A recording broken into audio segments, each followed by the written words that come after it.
Snow notes of Central Park, New York City in January. Looked like a black and white photograph. Someone had hurriedly dusted with powdered sugar.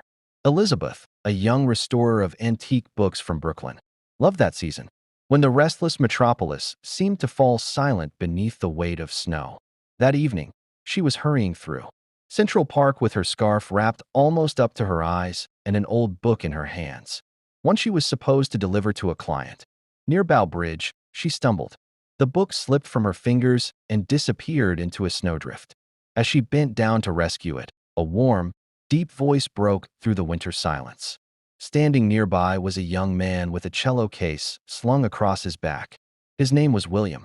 Snow clung to his tousled hair, and his smile somehow made the freezing evening feel warmer. He helped Elizabeth to her feet and brushed the snow from her coat.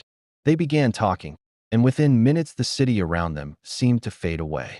William spoke of music and performances, of concert halls and late rehearsals, while Elizabeth spoke of forgotten manuscripts and bringing history back to life.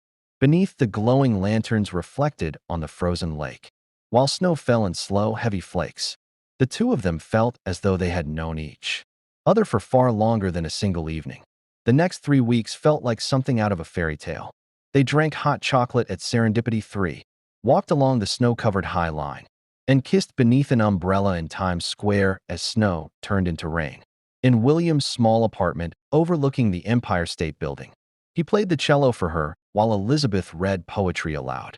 The day before Valentine's Day, William invited Elizabeth to meet him at the place where everything had begun. She dressed in her finest dress, wrapped herself in her coat, and hurried through the winter streets toward Bow Bridge, her heart light with anticipation. When she arrived, William was standing there with his cello, but he was not alone. Beside him stood another young woman, laughing softly as she adjusted his scarf in exactly the same way Elizabeth had done so many times before.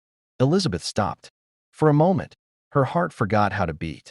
She wanted to turn around and disappear into the falling snow, but her feet refused to move. Instead, she walked closer. William noticed her and instantly turned pale. Elizabeth looked at him, then at the other woman, and suddenly, unexpectedly, she laughed.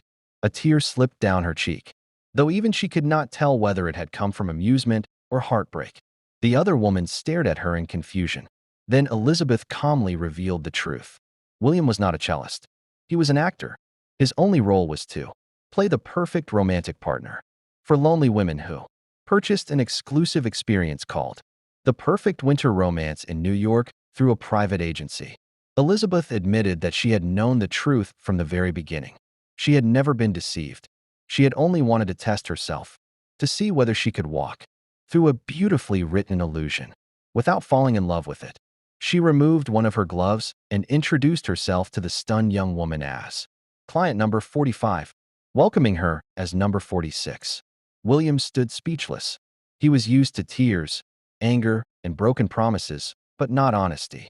Without another word, Elizabeth turned and walked away, leaving William, his cello, and his newest client standing alone on Bow Bridge.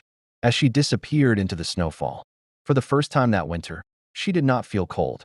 She had finally stepped out of the role, and while New York City breathed behind her in lights and snow, Elizabeth understood something that no script could ever teach. Sometimes the happiest ending comes when you realize that real love does not need a screenplay, a performance, or artificial snow.